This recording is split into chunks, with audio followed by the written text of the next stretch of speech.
BJP के दो बड़े चेहरे इस समय हमारे साथ मौजूद हैं, जयवान सिंह पवैया और केपी यादव जो सांसद हैं गुना जोधपुर संसदीय क्षेत्र से जीत जो हुई और इस जीत के पीछे क्या कारण रहा। लगातार आपको माना जाता रहा कि सिंधिया के खिलाफ आप करते रहे, लेकिन अब जब सिंधिया साथ हैं प्रदुम आपके एंटी थे, इस चुनाव में देखा कि पूरी ईमानदारी से कहीं न कहीं काम किया। क्या ये संगठन की शक्ति माने या बीजेपी का खून माने कि जो कभी गद्दारी नहीं करा?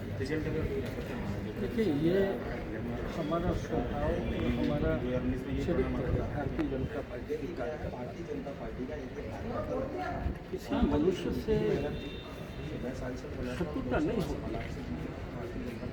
विचारधारा की यात्रा में जो हमारे साथ आता है वो हमारे परिवार का हिस्सा होता है। इसलिए ये चुनाव के परिणाम जो विजय के रूप में हमें दिखाई दिए हैं, उसमें भारतीय जनता पार्टी के कार्यकर्ताओं की समर्पित नारायणी सेना है, एक बड़ी प्रबल और प्रचंड शक्ति है हमारी, वो मैदान में दिखी है।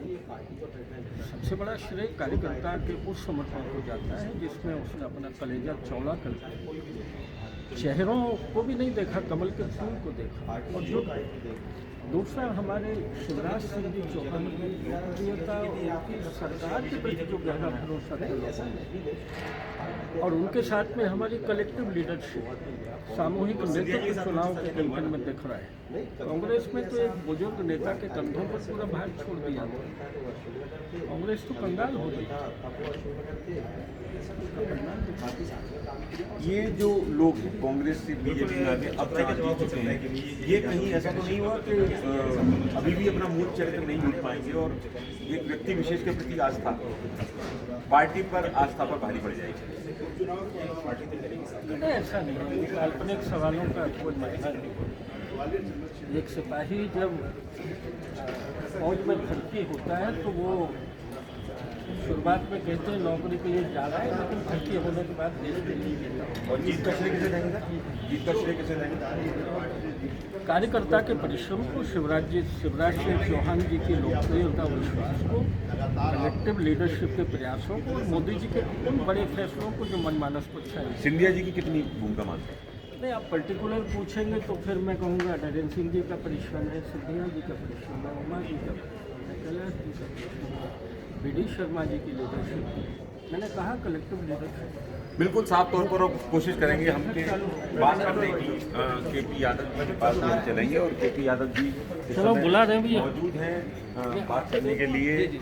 और कहीं ना कहीं जो केपी यादव हैं उनके बारे में आपको बता दें कि सिंधिया के खिलाफ उन्होंने चुनाव लड़ा था, उनको मात दी थी उन्होंने चुनाव में, और वो इस चुनाव में भी क्या भूमिका रही, किस तरह से उन्होंने इस चुनाव में विजय दिलाई, क्योंकि मुंगावली भी जीती है, अशोकनगर भी जीती है, गुना में बमौरी की सीट भी चुनाव जीती है बीजेपी, और इसके साथ साथ पोहरी की सीट भी जीती है। केवल एक करेरा लूज हुई है।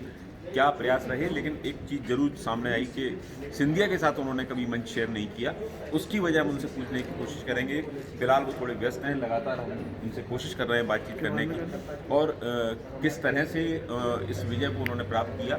निश्चित रूप से अपने आप में क्या इसकी वजह रही, क्योंकि गुना अकेली की अगर बमोरी की बात करें 60,000 से करीब जीत महेंद्र सिसोदिया ने हासिल की, पोहरी में भी अच्छी खासी जीत मिली, और अशोकनगर में अशोकनगर की दोनों सीटों पर भी अच्छी खासी जीत हासिल करने में सफल रही है पार्टी। तो निश्चित ही इसके क्या कारण हैं, ये सब भी हम जानने की कोशिश करेंगे महेंद्र यादव से कि क्या इसकी वजह रही।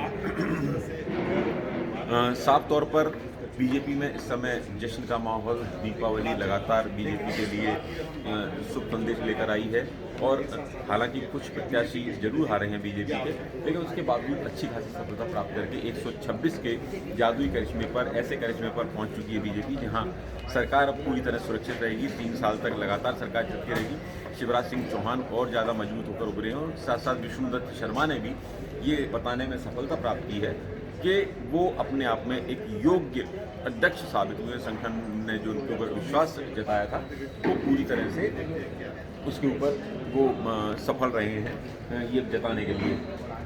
केपी यादव इस समय हमारे साथ मौजूद है, हम बात करने की कोशिश करते हैं। यादव साहब, मंच आपने शेयर नहीं किया सिंधिया जी के साथ, कहीं भी।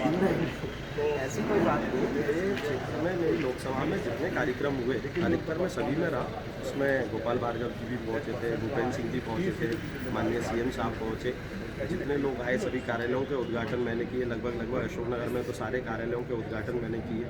तो जहाँ जहाँ पार्टी ने जो दायित्व दिया उसका निर्वहन किया, ऐसा कुछ भी नहीं। लेकिन एक बात तो निश्चित है, कांग्रेस और बीजेपी मूल अंतर जो है वो साफ तौर पर दिख गया कि अब व्यक्ति विशेष की पार्टी नहीं। बिल्कुल, ये कार्यकर्ताओं की पार्टी है। कार्यकर्ता यहाँ पूरी निष्ठा और ईमानदारी से काम करता है और आपको ये परिणाम देखकर भी लगा होगा कि भारतीय जनता पार्टी का हर एक कार्यकर्ता पूरी तरह से देश के लिए समर्पित है, राष्ट्र के लिए समर्पित है। पूरी निष्ठा और ईमानदारी से काम किया और ये कार्यकर्ताओं की जीत। तो आपके जितने जीते हैं वो शिवराज के हैं या महाराज के हैं? भारतीय जनता पार्टी के। बिल्कुल, बहुत बहुत धन्यवाद। और साफ तौर पर आपने देखा कि कितनी चालाकी के साथ, कितनी कहा जाए जिसको सहजता सरलता के साथ में उत्तर को दिया गया है। साफ तौर पर ये बताता है कि बीजेपी में जीत का श्रेय किसी व्यक्ति को नहीं बल्कि शिवराज और संघ को जाता है। साफ तौर पर ये दिखता है।